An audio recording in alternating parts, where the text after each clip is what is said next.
En el 2002 escribo una obra de teatro que decido probar a meterle exteriores. Y entonces me quedo tan maravillado con el resultado de poder jugar con exteriores y con interiores que ya no, el teatro se me quedaba corto, la caja italiana. Y esto requería una nueva dinámica que me llevaba al audiovisual, directamente al cine. Entonces a los 40 y tantos años entro en la escuela de cine y empiezo a escribir comedias, que es lo que me gusta, empiezo a rodar y como todo lo que escribo son cosas largas, de larga duración, pues todos los rodajes iban cayendo uno tras otro. Y casi tiro la toalla, pero un buen día un amigo nos presenta al que es mi director de fotografía, al que es mi cámara, a la gente del equipo, y hay tan buena química que decidimos empezar a crear un grupo estable para hacer producciones independientes. Y producciones independientes significa que no estén sometidas a los criterios comerciales, a si nos dan o no nos dan dinero, o a servidumbres políticas, es decir, hacer lo que artísticamente nos apetece hacer, desde la independencia y desde la democracia absoluta en algo que ha sido tan tiránico la forma de funcionamiento como es la jerarquía del cine, ¿no? Y bueno, la verdad es que les lío un poco a todos. Tenemos esa comida el 10 de septiembre del 2013, las realidades que estábamos viviendo en el país y el tipo de naturaleza del guión que ofrecía la Asamblea daba tantas posibilidades que no quisimos estar fuera de lo que es un auténtico compromiso con la sociedad que vivimos, que es un pequeño país de una casposa Europa que tiene el nombre de Espanta, con una realidad espantosa, lleno de corrupción. No hay día que nos levantemos sin encontrar un nuevo ladrón que es cargo público, un nuevo banquero que deja a la gente en las calles y que se terminan suicidando porque les roban hasta las casas en las que viven. Entonces necesitábamos, desde lo que era nuestra posición, nuestra barricada dentro de la cultura, pues sumar un granito más de arena para conseguir hacer un país mejor de la alcantarilla y de la cloaca que tenemos. La película en sí, el valor de esta película ha sido vencer el complejo de inferioridad que desde los estamentos parecen que impone a la población, donde si no tenemos dinero somos incapaces de hacer nada. Hasta ahora en el cine, al cine independiente, que pues era lo más, haga usted cortometrajes, porque los largometrajes, para hacer largometrajes hay que contar con subvenciones, hay que contar con empresas, hay que contar con mecanismos externos que poco tienen que ver con el arte. Y nos estamos encontrando carteleras en donde las ofertas de cine que hay son productos comerciales, pensando más en el mercado y la rentabilidad que en la expresividad artística. Entonces, planteamientos como los de Dreyer, o planteamientos como los de Bergman, o expresividad como la que tenía Fritz Lang o Murnau, el cine artístico, esto ha quedado muerto por el mercado, es la dictadura del mercado. Nosotros hemos conseguido romper esta tendencia, hemos demostrado de alguna manera que es posible hacer una película de 1 hora y 20 minutos sin dinero externo, sin subvenciones, solamente con la unidad de los trabajadores del cine que se han puesto de acuerdo.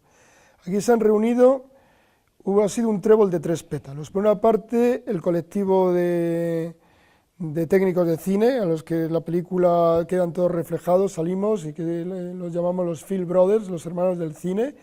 Por otra parte, el colectivo de actores, que ha sido bastante numeroso, han participado 98 actores, y el colectivo de músicos, que también nos han brindado su maravillosa música, en este caso de swing. Ha habido 2 grandes bandas, una los Monkey Do de Mallorca y otra los Spirit Jazz Band, que tocan en Madrid y que, bueno, cuyo trompetista viene con la experiencia del Dixie, del jazz de New Orleans. Esta combinación de 3 fuerzas ha hecho posible el trastorno nacional, sin un duro de ayuda, sin un duro de ayuda. Y a nosotros nos ha servido para saber que esos complejos de inferioridad, de que sin dinero no se puede hacer las cosas, no es verdad. No es verdad. Esto nos lo intentan meter aquellos que quieren monopolizar determinados trabajos para determinada clase social.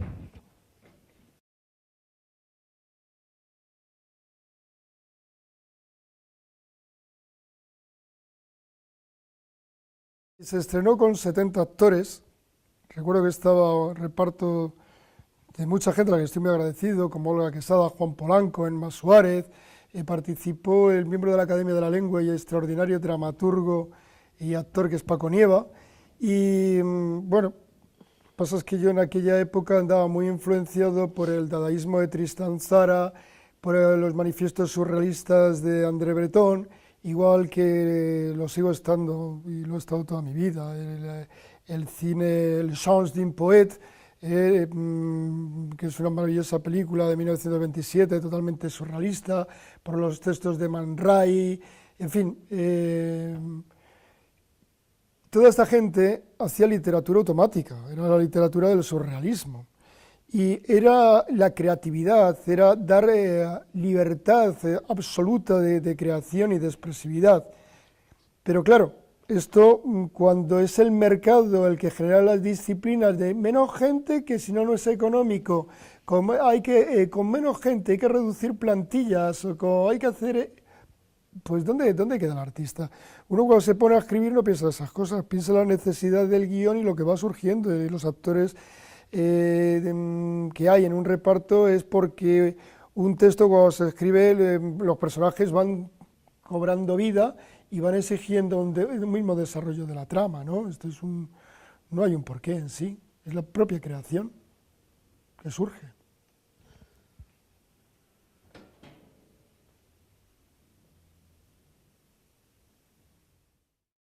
A los 14 años leo una novela que se llamaba Requiem por un campesino español, de Ramón J. Sender, y me provoca un auténtico terremoto en mi interior. Siento lo que es la injusticia, de tal forma que ingreso en el Partido Comunista a esa edad. Y dos cosas que para mí fueron importantes. Mi principal universidad de decir que fue el Partido Comunista de España y la Comisión de Artistas Intelectuales del partido, que me abrió todo un auténtico mundo. En aquel momento, personas como Gabriel Celaya, como Rafael Alberti, como Marco Sana, como Armando López Salinas, que prologó un libro mío de poemas y que él fue director de la Pirenaica.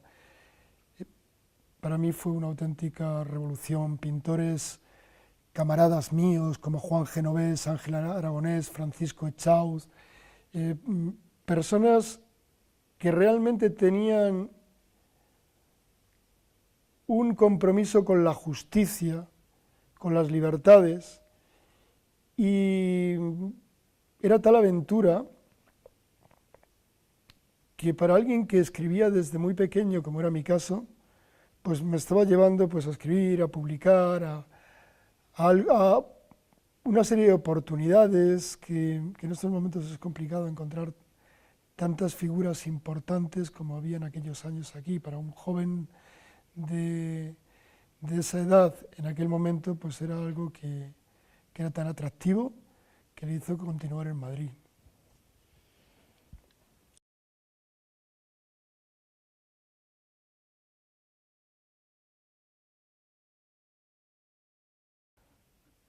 Allí estaban todos, todos. Fueron llegando poco a poco, mientras sus voces formaban el eco de un nuevo viento en la mañana. Fueron llegando poco a poco, como llegan los más firmes. Aquel era el día del encuentro. Llegaron los hambrientos exigiendo el pan. Llegaron los herreros rompiendo las cadenas que atan los siglos y los hombres. Llegaron los niños construyendo el juego, la sonrisa y la escuela. Llegaron los campesinos cortando a su paso las alambradas. Llegaron los empleados, los funcionarios, oficinistas, técnicos y los obreros de las fábricas grandes y de las fábricas pequeñas. Y salieron todos a las calles, dejando atrás las puertas. Salieron, levantaron la cabeza y miraron el cielo. Llegaron las mujeres quemando los entarimados dictadores de los hombres, sus leyes y religiones, sus imposiciones llamadas familias, y enarbolaron sus banderas de viento. llegaron los mendigos, los viajeros, los obreros del sueño y la palabra, los maquinistas, los sonámbulos, llegaron todos de remotas tierras, diferentes lenguas y distintos colores, y llegamos todos, y juntos por decreto acordamos forjar la libertad y la unidad sin fronteras entre los pueblos.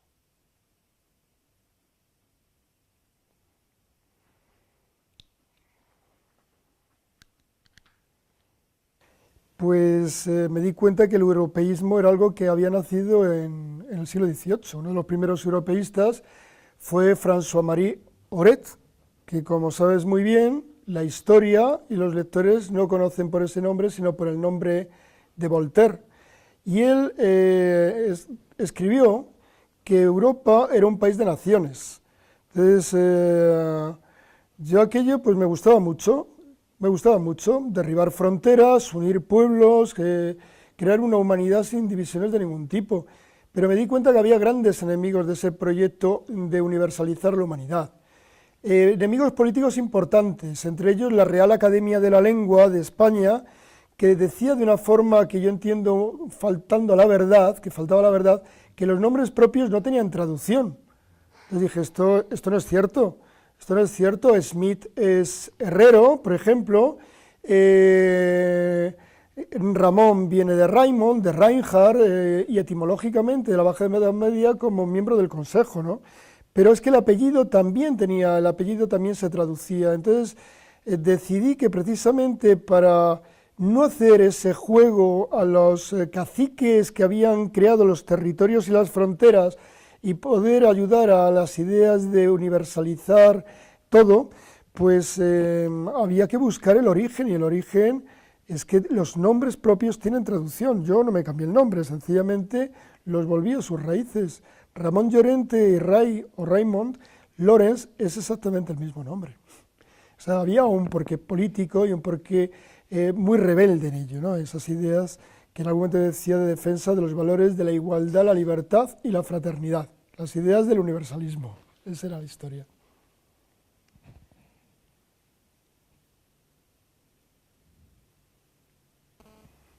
Bueno. Manifestar los ideales mediante el arte. Por el sueño de un mundo mejor y por el sueño de cambiar las cosas y evitar tanta injusticia que hay. Entonces, en aquellos años yo recuerdo que siendo muy joven me incorporé a un grupo de una tertulia literaria que había en La Mandrágora y que nos juntábamos los jueves en la parte de abajo, en el sótano. Entonces, el dueño del local nos dijo, a partir de ahora vais a juntar el sábado con los cantautores. Y entonces ahí empezamos a conocer a una serie de gente que cantaba La Mandrágora, que recuerdo que era Alberto Pérez, Joaquín Sabina y Javier Quera, de los que guardo muy buen recuerdo, ¿no? Entonces eso era por una parte de la música. Luego el grupo de amigos, como Antonio López Campillos, que en España presentó La Isla del Tesoro, pero que era científico, que era del grupo de los exiliados de París, y que me presenta a Raval, y Fernando Arrabal pues escribe un libro de poemas escribe un prólogo para un libro de poemas que yo había escrito, El pincel de la jirafa, que nunca quise publicar. Y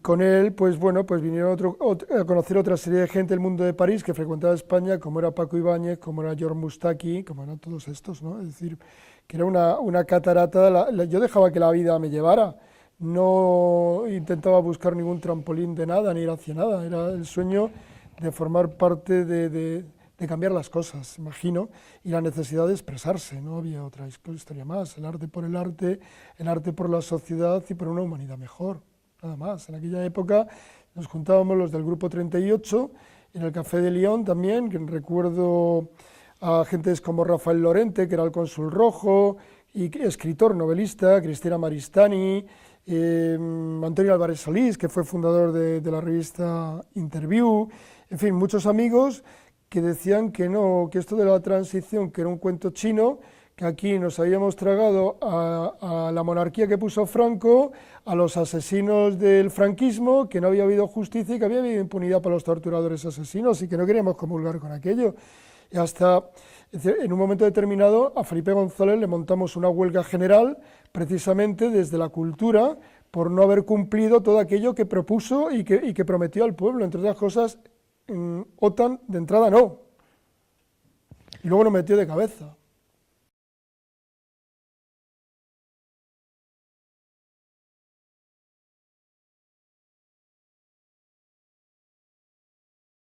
Por la política de subvenciones que tenemos en este reino, ¿no?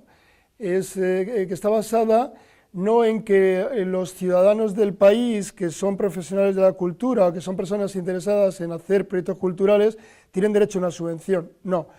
A diferencia de otros estados europeos, aquí lo que hay es comisiones que deciden a quién sí y a quién no. ¿Por qué se han inventado tanto cortometraje? Pues sencillamente porque las subvenciones, como hemos estado viendo durante décadas para los largometrajes, siempre iban a los mismos. Lo más lógico hubiera sido subvencionar a gente que no conocía a nadie para apoyarles y que se diera a conocer en el mercado y que después, cuando tuvieran público, pudieran vivir de ello. Aquí era al revés. Todas las subvenciones iban, independientemente del color del gobierno, a las mismas personas, y a los que empezaban y que realmente son los que necesitan el dinero público, no ha habido demasiadas ayudas. Entonces, hemos querido, además, demostrar que con la unidad de los trabajadores es posible hacer cine.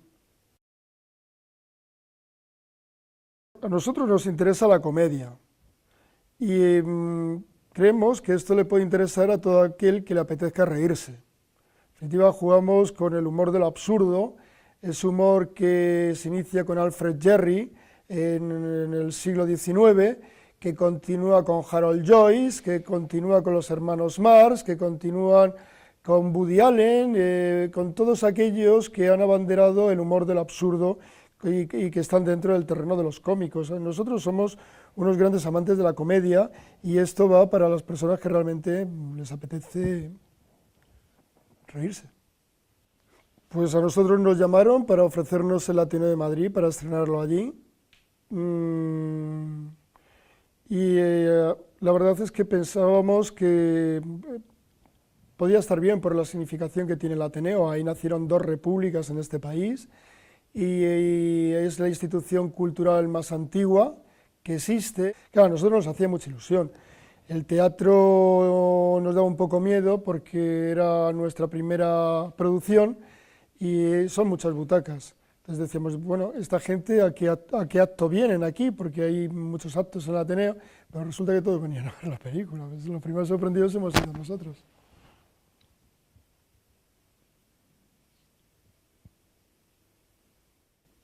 Bueno, nosotros lo único que deseamos es hacer el cine que nos apetece hacer sin interferencias ni decisiones externas. Es decir, el arte como arte y la expresividad por la expresividad y sin ningún tipo de censura gubernamental o de los poderes económicos o de los poderes fácticos, también es algo muy lícito. Parece ser que nos han inculcado en vena que sin las ayudas estatales, sin subvenciones, no se puede hacer nada. Esto no es cierto. Esto es el complejo de inferioridad que las élites quieren dar a la mayor parte, de la población.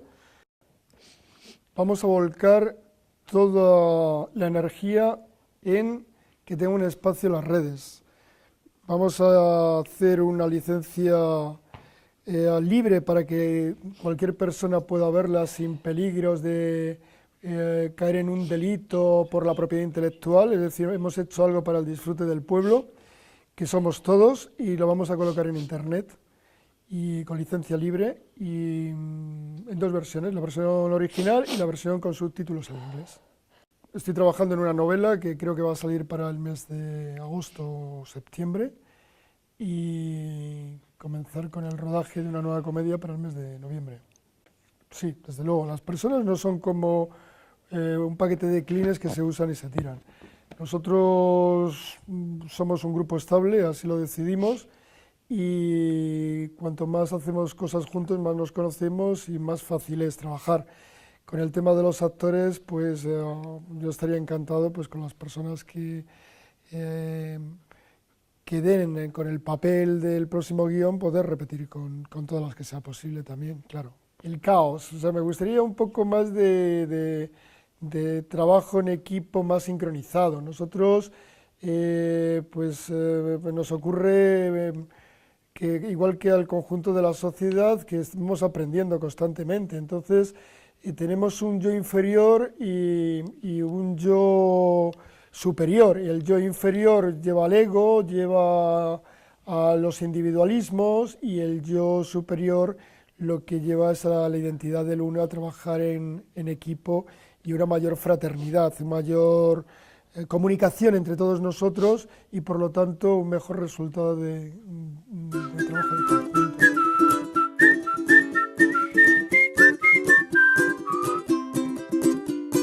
Five for two, eyes are blue, bad but does have to do. I send it very soon, my God.